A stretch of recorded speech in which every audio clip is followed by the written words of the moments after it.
ہو جائے گا کیا منطق جو پڑے گا زندگی ہو جائے گا. اسی طرح سے مشکات شریف کے حاشیے میں کے عبارت ہے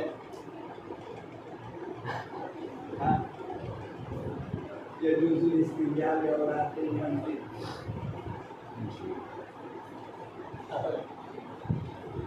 یہ سب خرافات کیوں کافر کیوں کہا جائے؟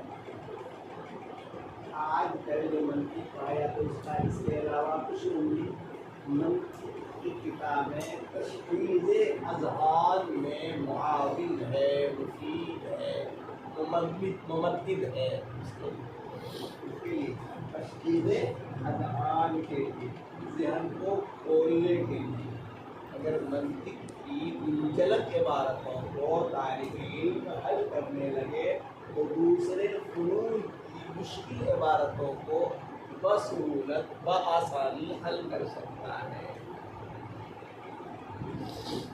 پھر یہ کہ بعض متقدمین کی کتابیں ہیں، جیسے میں نے جو حوالہ دیا تھا التحریر کا، ثابت کرتے ہوئے التحریر فی اصول الفقہ، علامہ ابن عمر حنفی مسلک کے اصول فقہ کی بڑی مشہور کتاب اور جامع ترین کتاب. بغیر منطق پڑھے ہوئے کتاب سمجھ میں نہیں کرے گا.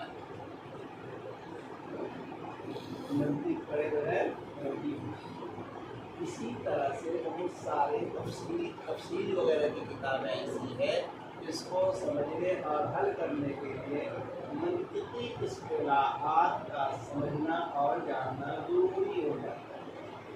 اسی لیے آج کل اسے ڈھویا جا رہا ہے نصاب میں، اس کو منطق کو. اور جن منطق کے بارے میں کہا گیا ہے منطق تصدق، یا یہ کہ یجوز الاستنجاء بعورات المنطق، وہ مراد ہے اس سے وہ عقائد نظریات، جو منطقی عقائد و نظریات جو انسانی فکر کے اندر دہریت کو پیدا کرتا ہے، خدا سے غافل کر دیتا ہے. وہ منطق فلسفہ ہوتا ہے. اور یہ سب تو پڑھا جاتا اصل میں اس خیالات کی تردید کے لیے. کسی بھی آدمی کو جواب دینے کے لیے ضروری ہے کہ آدمی اس کے زبان سے، اس کے اسلوب سے واقف ہو. تو ہم منطق پڑھتے ہیں، منطقیوں کو اسی منطقی اسلوب میں جواب دینے کے. وہ تو جوڑ کی بات ہے، حضرت نانوتوی علیہ الرحمہ کی کتاب ہے، اس کو بھی سمجھنے کے لیے آپ کو منطق کی کتابوں کو اچھی طرح سے سمجھنا پڑے گا، تبھی ان کی اردو سمجھ پائیں. عربی میں نہیں کتاب، اردو میں آب حیات. کیا مقتدی پر فاتحہ واجب ہے؟ کتاب ہے حضرت نانوتوی رحمۃ اللہ. اردو آپ کو پڑھنے کے پڑھنے آپ منطق کو نہ سمجھے. ان کی کتاب ہے تقریر ذی الفضیل، حضرت نانوتوی کی تقریر ذی الفضیل. لیبر والی تقریر نہیں ہے، ان کی کتاب ہے انتصار الاسلام، حدیت الشیعہ، مباحثہ شاہ جہاں. یہ سب کتابیں حضرت نانوتوی. ان کتابوں کو سمجھنے کے لیے منطق کے اصطلاحات سے واقف ہونا ضروری ہے. لیکن علوم کا خزانہ ہے. ایک لائن میں آپ کئی صفحات پڑھ کر کے دوسری کتابوں کو حاصل کریں گے. ان کے ایک سفر میں آپ کو جدید شبہات جو اسلام کے تحریک کیے جا رہے ہیں، پیدا اسلام پر، قرآن پر، شریعت پر جو طرح طرح کے اشکالات کیے جا رہے ہیں غیروں کے طرف سے، اور باضابطہ حفظ مسلم وغیرہ وغیرہ تحریکیں چل رہی ہیں زبردستی کے. نام نہاد کبھی مسلمان رہا بھی نہیں، اپنے آپ کو نام بھی کہتے ہیں تو مسلم کہنے پہلے مسلمان کا کبھی رہا ہی ہوتا نہیں جھوٹ نام کرنے کے لیے، ہاں پہلے مسلمان تھے، ان وجہ سے ہم اسلام سے نکل گئے۔ اب نام رکھتا ہے ایک سلسلے، ارے ایک سلسلے پاگل ہو تم، ایک سلسلے ہندو بن گئے ہندو نام رکھو اپنے آپ، ایک مسلم کیا مسلم تو رہا ہے، کرسچن کو لوگ پہلے بنتے ہو، کسی مذہب کو نہیں مانتے ہو تو ناستک کہہ دیا اس کو، لیکن صرف مسلمانوں کو بدنام کرنے کے لیے اسلام کو ٹارگیٹ بنانے کے لیے یہاں رکھتا ہے کیا ایکس مسلم، ایکس یعنی اسلام سے نکل جانے والا، ایگزٹ، اسلام سے نکل جانے والا۔ تو یہ سب جو ہے تاریخ خوب آج کل بہت تیزی سے تاریخ پھیل رہی ہے، اس طرح کے لوگوں کو جواب دینے کے لیے کی کتاب اور بہت کچھ مواد، لیکن سوال یہ اس کو سمجھنے کے لیے بھی پہلے تو بڑی محنت کرنی، یعنی رد الحاد، رد الحاد یہ اس دور کا خاص موضوع اور ٹاپک ہے۔ اسلام کی خدمت کے لیے، دین کی خدمت کے لیے ضروری ہے کہ ہمارے فضلا کا اس پر فضلا کا اس کا گہرا مطالعہ، رد الحاد کے تعلق سے اور اسلامی احکام اور شریعت کے تعلق سے کا مطالعہ ہو، اس پر اسرار و حکم پر، اسرار و حکم، اسرار و حکم احکام شریعت کے عقلی دلائل آپ عقلی طور پر ثابت کر سکیں کسی اسلامی حکم کو، عقل کیسے اس کو تسلیم کریں۔ مثال کے طور پر آج کے بحث میں آپ کو پڑھنا تھا سورۃ القلم،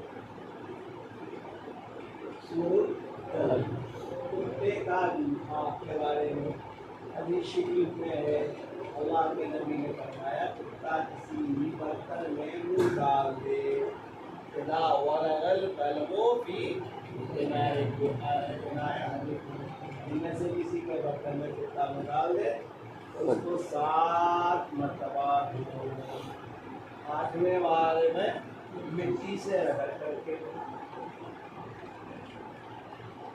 سائنس دانے جب اس حدیث شریف کو پڑھا اور پھر وہ مسلمان ہو تحقیق کیا، اب یہ کہ اشکال تک میں دھو دیا بننا کو پڑھنا سے رگڑ کے ساتھ آپ کو ایک بار تحقیق مرتبہ بنے تو یا 7 مرتبہ بنے کیا ہو، پھر مٹی سے رگڑنے کا حکم تو اس طرح کے اشکالات آپ کو عقلی طور پر جو قرآن نہیں مانتا، حدیث کو نہیں مانتا، قرآن کو منوانے کے لیے، حدیث کے بات کو سچی بنانے کی بات کریں گے، میں آپ کو دلائل دیں گے، عقلی دلائل۔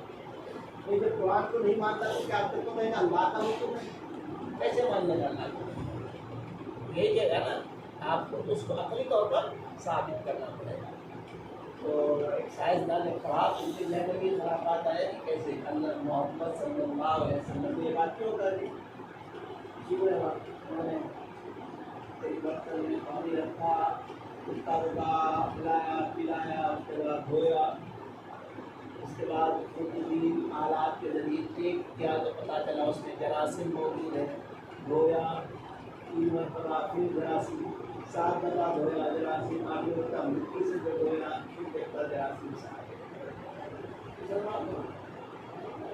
محمد صلی اللہ علیہ وسلم کے ایک بات کے اندر یہ حکمتیں پوشیدہ ہیں، اور اسرار و حکم کا مطالعہ ضروری ہے۔ موٹے طور پر آج کے دور میں آپ جہاں آسانی سے احاطہ کر سکتے ہیں کم از کم کی میدانوں میں خبر کر دی گئی ہے۔ حضرت نانوت کے حضرت خانوی کتاب اشرف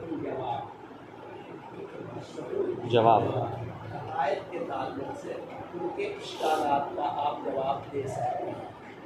اسی طرح سے حضرت نانوت کی حضرت خانوی کی کتاب ہے احکام اسلام عقل کی نظر میں، احکام اسلام عقل کی نظر میں، یہ بھی حضرت خانوی کی کتاب ہے۔ باقی حضرت نانوت کی کتابیں تو میاں وغیرہ گوشت کو کھاتا ہے، اس کا جواب دیا گیا ہے۔ اسلام میں گوشت خوری کو جائز قرار دیا گیا ہے، کیونکہ آج کل بہت سے سبزی خور مسلمان تھوڑا پڑھ لکھ کر تیار ہو رہا ہے، اپنے آپ کو سبزی خور مسلمان کرتا ہے اور ثابت یہ کرنے کی کوشش کرتا ہے کہ اسلام میں گوشت کھانے کو منع ہے، یہ ثابت کرنے کا اس کو خود تو بدلتے نہیں، قرآن کو بدل دیتے ہیں، قرآن ہی کو بدلنے کے ڈرتے ہو گئے ہیں۔ تو اپنے دائروں پیش کرتے ہیں کہ حضرت نے عقلی طور پر ثابت کیا ہے تو دنیا کے اندر انسان فطرتاً خلقتاً پیدائشی طور پر گوشت خور منحوس ہے۔ کیا ہے بھائی؟ گوشت خور انسان زیرو ہے، فطری اور پیدائشی طور پر۔ اس کی موٹی سی مثال آپ کو پیش کر سکتے ہیں، یہ جو دانت ہوتی ہے کچری والی نا، یہ دانت انہیں جانوروں کو ہوتا ہے جو گوشت ہوتا ہے، ان کو بنانا نہیں ہوتا، ان کا والا یہ بنایا لیا بنایا اور تو یہ گوشت کو کون ہے؟ بکری کا گائے کو یہ دانت نہیں ہوتا، کتا کو یہ دانت ہوگا، شیر کو یہ دانت ہوگا، جی یہ بھی لطیف اشارہ ہے اس میں کہ انسان بھی انہیں گوشت خور میں سے ہے کہ نہیں؟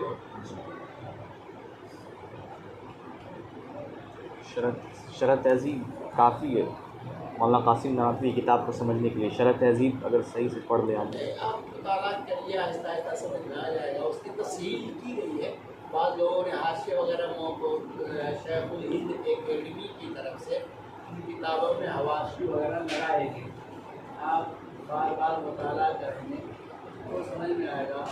جیسے شرح تہذیب وغیرہ یا کوئی بھی منطق کے جو اصطلاحات ہیں اگر اس کو سمجھ لیا جائے تو امام مقتدی کے لیے واسطہ بھی ثبوت ہے، واسطہ بھی نزول ہے، اس طرح کی چیزوں کو اصطلاحات کو انہوں نے استعمال کیا، دلالت التزامی، دلالت تضمنی وغیرہ اس طرح کے الفاظات اصطلاحات تیاری کیجیے اور ان شاء اللہ